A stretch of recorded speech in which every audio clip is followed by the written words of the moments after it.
Hello all, and welcome to my fresh new updated wig prep video. My last one is about 10 years old, so I figure it is time to get a fresh one.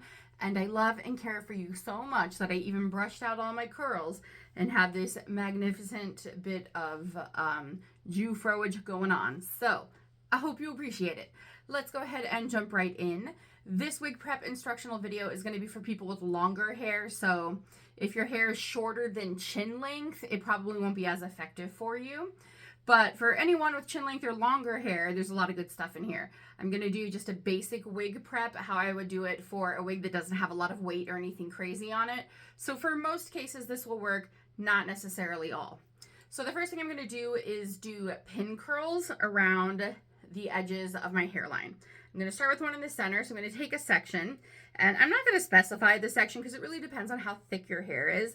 While my hair may be curly and sometimes look thick, it is not very thick. So for me, it's a good size section, but I don't want it so thick that it's bulky. So you'll see when I hold it between my fingers, not super thick. So I'm going to take that section, put 2 fingers down next to my hairline, wrap the hair around my fingers, and I like to tuck the tail between my fingers, and then I just lift it and slide it off my fingers and set it on my head. You'll see that the pin curl is no more than ½ an inch away from my hairline because I don't want the wig to be able to slide back. I'm going to take my bobby pins, open it up so that the funny part of the bobby pin is facing down towards my head and the flat part is on top. I like to do my wig pins parallel and have them go back towards the crown of my head. And you're probably like, those aren't straight back. No, they're not, because I'm doing it all myself and I'm a lefty. So as long as they're not sticking up crazy directions and are all facing the same way, that's ideally what we want. For this next one, I like to do 2 pin curls here and here, but honestly, you can do 1 if you're not wearing like a super crazy wig that needs as much. Personally though, I like to distribute it and have sets of 2. So I'm going to take another similarly sized section, grab that, wrap it around my 2 fingers, stick the tail between my fingers, turn my hand, slide the pin curl off of my fingers, and go ahead and do my 2 bobby pins in parallel-ish, facing back. You can cross the bobby pins for more security if you really want, but sometimes that can create added bulk or be uncomfortable, so play with it. One more here.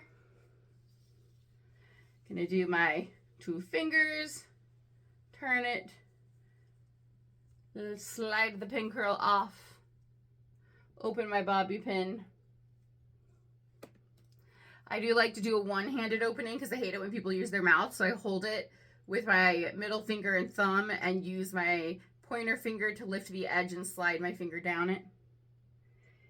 Yes, it takes a little practice, but better than sticking them in your mouth. All right, next one, same deal. Grab my section, and I'm not worried about how perfectly sectioned they are. No one's gonna see it. It's gonna be under a wig. I just wanna have a pretty even distribution of hair in these pin curls, and then I'll show you how we're gonna test to make sure they're a tight enough pin curl in just a moment.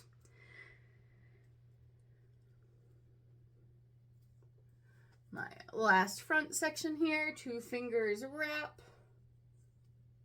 Wrapping is so much more important than twisting because twisting creates bulk. Wrapping lets you lay it nice and flat. Wrap, don't twist. Sounds like some weird thing somebody would have said to kids back in the 50s. All right, so I want to test my pin curls and make sure they're not too loose. So what that means is I'm going to take my finger, set it on the pin curl, try to move it around. You see it's not really going anywhere. That's good. Ooh, this pin could be better. There we go. So yeah, I want to make sure my pin curls aren't going anywhere. If it is a little loose, like I feel this one's a little loose, so I'm going to give it an extra little turn in the direction it was going, and then just give it an extra pin. There we go. Now it's tighter. Not wiggling around, not wiggling around. That's what we want. So my next part here, I'm going to make a center part down my hair. Doesn't need to be perfect. As I said, no one's looking at this. Once I have that center part, I'm going to split my hair into 4 sections and create braids, leaving a little bit of hair down towards the nape of my neck for a pin curl or 2 down there. So I'm going to take my top quarter. I just finger comb it out to make sure it's not all crazy. And I'm going to braid this. So I'm splitting it into 3 sections and braiding. If you can't braid, then you can do pin curls with these as well. It's okay if you want to do pin curls all over your head, go to town, have a good time. But it will take longer. This is my quick way to get my wig prep on. Because honestly, when I'm doing a wig prep, I'm not even looking in a mirror. I'm probably sitting in some questionable dressing room somewhere just trying to get it done.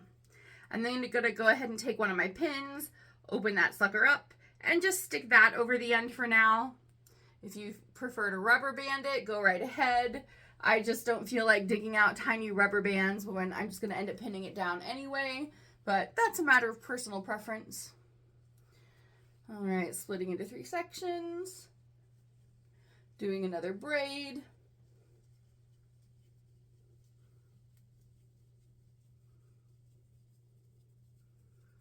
You can tell I had lots of Barbies with long hair as a child, which is why I can now braid so fast. All right, pin this guy off. And I'm going to take bottom sections now as well, but I'm going to leave some hair out at the nape of my neck so that I can make that into pin curls down there as well. All right, splitting this into 3 sections.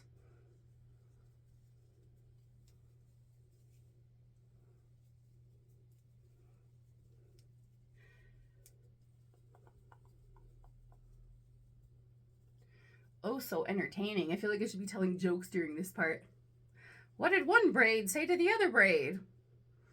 I don't know. I don't think braids can talk. I would be concerned if they did. I feel like I'd have a Ratatouille situation on my head, only they'd be driving me to the beauty supply store. All right, pin that guy off.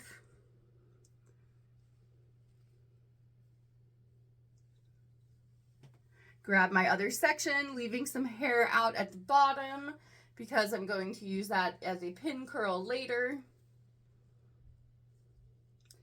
Split this into 3. Go ahead and braid that.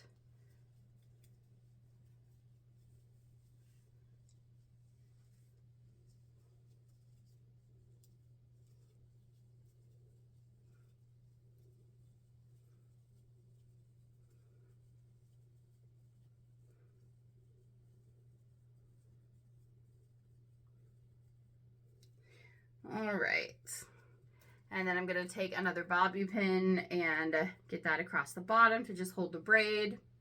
So now I'm going to wrap my braids, and I want to wrap my braids evenly distributed around the crown of my head, so anywhere there isn't already a pin curl. So I like to start with my top ones and go under the crown.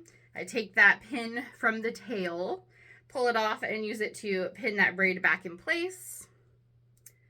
I'm going to grab my other upper pin curl, or sorry, upper braid, wrap that around the crown of my head, but try not to overlap the first braid I put on because overlapping braids creates bulk. And then I will do some bobby pins just to secure the braids so that they're not sliding all over the place.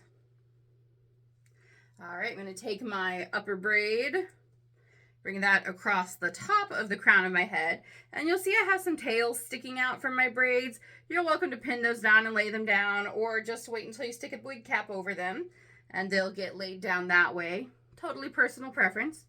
Gonna grab my other one, come up behind my third braid, my other lower braid I put up there, set that down and pin it in place.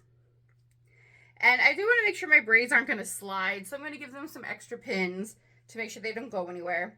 I like to take one bobby pin and go over both sets of upper braids, one on each side, and then both sets of lower braids, one on each side, just so that way if I do end up pinning into this part of my hair, I know it's not going to be sliding around.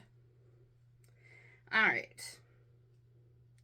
So now I am going to take my sections I left out, and I'm going to create 1 or 2 pin curls. You can do one pin curl at the nape of your neck, or you can split it into two. A lot of that's going to depend on your hairline as well. I have kind of a square lower hairline, so I'm going to do two pin curls just so I have more to work with. But I'm doing the same thing, wrapping it around two of my fingers and then sliding it off my fingers and putting two bobby pins over that. Personally, I like to cross my bobby pins in the back just to help them feel a little more secure. But once again, matter of personal preference. All right, do my other one here.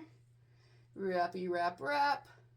Slide it off my fingers, lay it down, and I'm going to bobby pin this in place as well.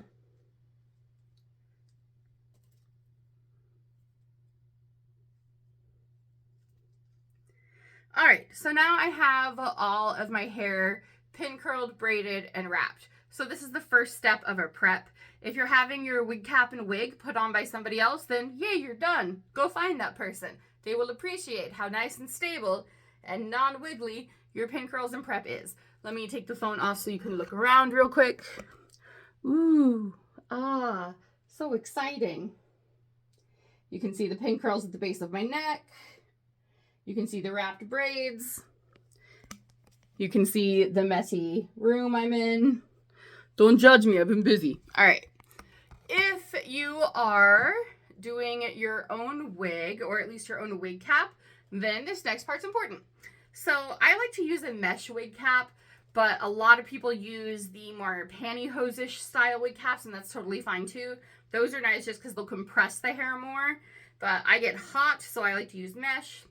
Anyway, I'm going to go ahead and take my wig cap, and I like to stretch it out. I'm going to place it over all of my pin curls and braids, and I'm going to make sure that any extra little hairs sticking out get pushed into this wig cap. I'm going to regret wearing my giant I was raised in the 90s earring. And I like to then push my wig cap back so that it is in front of the pin curls, but behind my hairline. You are not robbing a bank, so we don't want to see wig caps here. And if you are robbing a bank, then, you know, maybe go further down with it. Maybe don't use a net one. In fact, maybe just don't rob a bank. I don't know your life, you do you. All right, so I got that set. I'm going to take my 1 3/4 inch regular pins, and I like to lift some of that cap up. Of course, now it's like, no, get my pin through it and then tuck it under so it goes forward and then under with my pin curl. So grabbing my cap, going through it with the pin, and you can watch, I will tuck under the pin curl and the band of the wig cap this way. It just helps keep it a little more secure, and I also find that it's less likely to really bury itself in your hair, so it's easier to get off later. So I'm doing one in the center, one on each side. I then am going to do one under each of my pin curls in the back. And our last step here is going to be taking care of our reservoir tip. Every wig cap just about ends up with this reservoir tip. We want to stretch it out. So I'm going to pull it up and then pull it back and get it as nice and stretched as possible before pinning it with some of my 1 3/4 inch straight pins. And I do this because a loose wig cap is a lot more difficult to pin through. It's going to stretch as opposed to letting the pin through. So this way, since I've stretched it out, I've made it easier to pin through. Ooh. I don't know how bad I did with showing you that in the back, but there you go. That is our Wig Prep 101. Yay, happy wigging and bye.